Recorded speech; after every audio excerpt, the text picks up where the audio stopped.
Air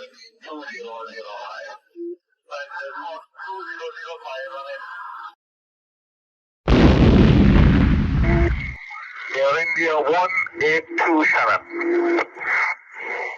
We're looking for an Air India. He should be just ahead of you at flight level 310. तारीख 22 जून 1985। मनजीत सिंह नाम का एक शख्स दोपहर लगभग 3:30 पर कनाडा के वैंकूवर शहर से टोरंटो जाने के लिए एयरपोर्ट पर चेक इन करता है।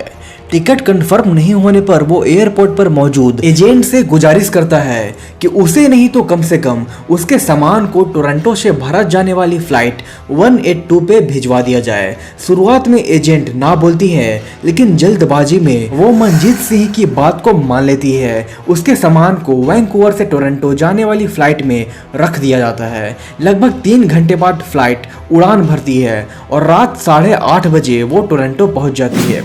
उस वक्त तक प्लेन में 30 यात्री मौजूद थे। इसके बाद टोरंटो से भारत आने वाली एयर इंडिया की फ्लाइट 182 यानी कि सम्राट कनिष्क में लगेज और यात्रियों को शिफ्ट किया गया। इस दौरान लगेज की जांच भी नहीं की गई। उन्होंने इस बात पे गौर भी नहीं किया कि ये लगेज किस यात्री का है और वह प्लेन पे है भी या नहीं।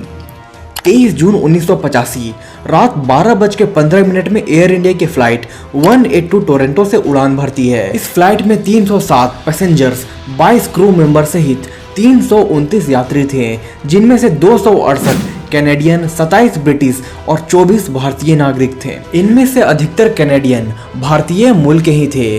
फ्लाइट सबसे पहले लंदन के हिथ्रो एयरपोर्ट पे लैंड होने वाला था, लेकिन लैंड से सिर्फ 45 मिनट पहले सुबह 8:16 पे प्लेन रडार से अचानक गायब हो गया।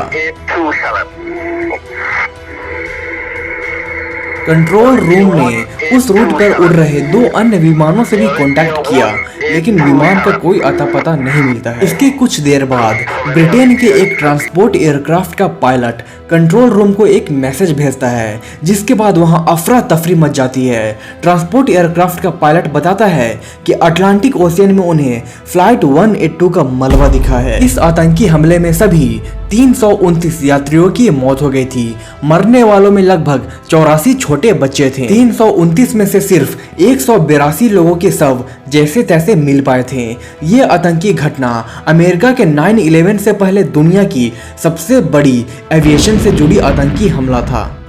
और क्या आप 9/11 अटैक और इसके अटैकर के बारे में जानते हैं? कमेंट में जरूर लिखें। जब एयर इंडिया की फ्लाइट 182 की जांच की गई, तब पता चला कि प्लेन जब आयरलैंड के सी कोस्ट के ऊपर पहुंचा था, तब उसमें तेज धमाका हुआ और प्लेन 31,000 फुट की ऊंचाई पे आग का गोला बन गया।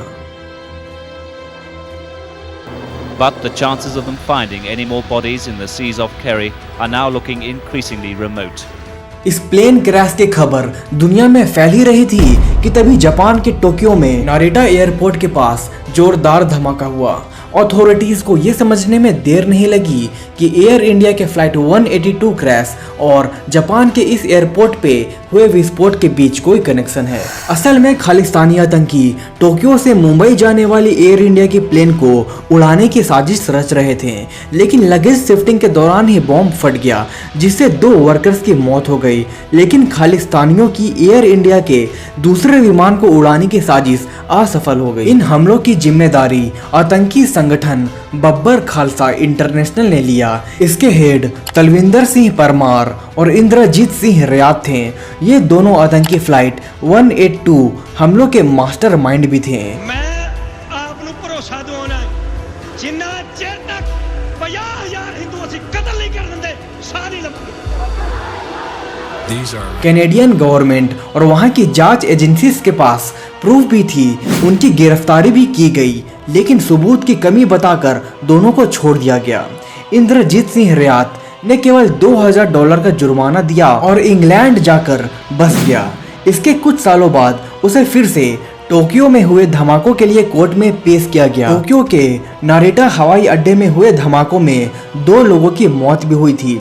इसके लिए उसे 10 साल की सजा सुनाई गई और कुछ सालों बाद उसकी सजा को 5 साल और बढ़ा दिया गया। वहीं कनाडा से रिहा होने के बाद परमार पाकिस्तान चला गया। वहां से वो साल 1992 में भारत पहुंचा। यहाँ मुंबई में एक पुलिस इनकाउंटर में उसकी मौत हो गई। In 1986, however, the much-heralded trial in Duncan, BC ends in fiasco for the task force. All charges against Parmar had been dropped for lack of evidence.